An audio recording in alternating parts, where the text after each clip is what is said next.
I would recommend is taking notes if you can, or just please make sure that you thoroughly pay attention because, again, this is going to count for the scholarship credit. So there will be a quiz at the end of all of it. So please make sure to pay attention. So now we're going to get right into it. What are life skills?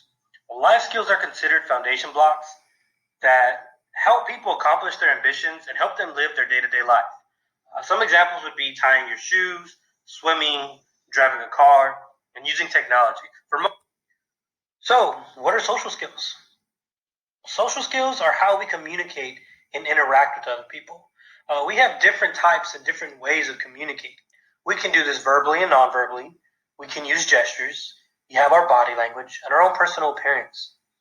We're social creatures, and throughout time, we've developed many ways to communicate our thoughts, feelings, and messages we want to get across. Life and social skills can help prepare you for success at any time in your life, whether that's going through high school, going through college, and even transitioning into adulthood. These skills are what helps you interact with others. The earlier you start practicing, the more well-rounded you become. And I know you're going to get tired of hearing this, and I'm going to reiterate it almost every slide, but social skills go a long way. This is what helps you as a person grow.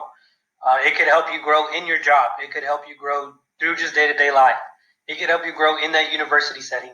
One example I always like to give is the fact that colleges and universities are notorious for giving out group work. Some of you out there are probably rolling your eyes right now. Some of you probably aren't even listening. That's okay. Listen to this part.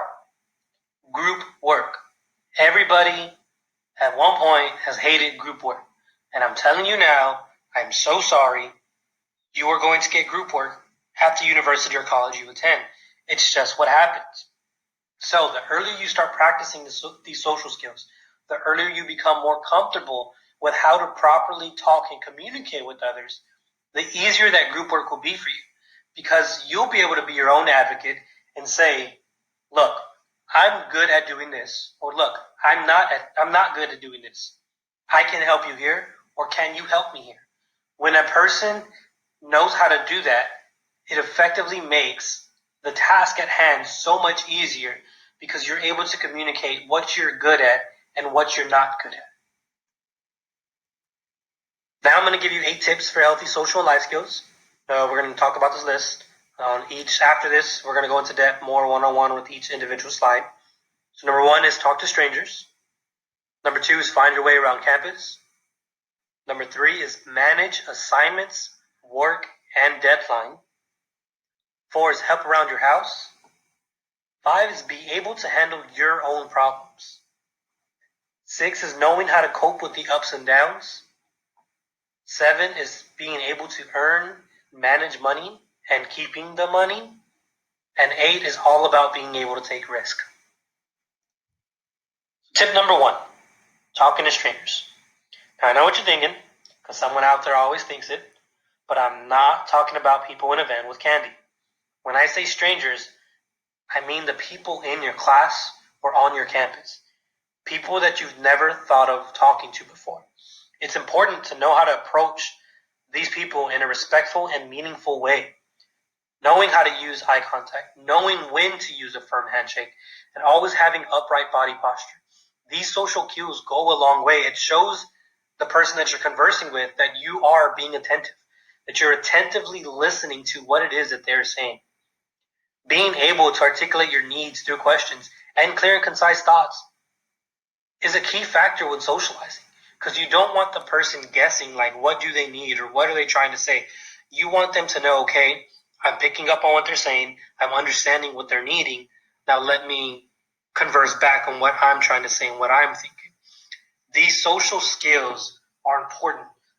So talk to others, talk to strangers, talk to someone you would have never thought of talking to before, because it's only going to help both of you all get better in the long run. Tip number 2, finding your way around campus. Now, this is a big thing. When students first start off on a new campus, we've all been there. We're all a little shocked. We don't know where to go. We all have that thought, oh my God, what if I walk into the wrong room? Oh my God, what if I do this? It can happen, but if you know your way around campus, you know your route to the class, you know your route to the cafeteria, to the gym, to wherever you may want to go, this helps you. It allows you to include time to stop to talk to your friends if you want to go to the bathroom if you need to go. Maybe you want to stop by one of your favorite professors and just chat real quick. Knowing your route around the school allows you to do all that. Like I said, we've all been there. We've all had those thoughts like, oh my God, it's going to be embarrassing. What if I walk into the wrong place? As long as you've taken the time to plan your route, I promise you there's no way that can happen. If you decide to live off campus, know the route you need to take to go to school, whether that's walking, driving, or taking the bus. Know the time your bus gets there. Know the time you need to leave your house if you're driving. Know the time you need to leave your house if you're starting to walk. Knowing all this information allows you to plan accordingly, and it just helps you around your way, okay? Know your route. Tip number 3, managing assignments, work, deadlines, families, significant others, sports teams, anything you can think of. Knowing how to manage all this stress that's just piling on top of one another. Okay? Typically in a high school senior, you're applying to scholarships. You're applying to college applications, right? Some of you play sports. Some of you may work. Some of you have significant others. Everybody has a family that wants their attention. Everybody has chores that they need to do.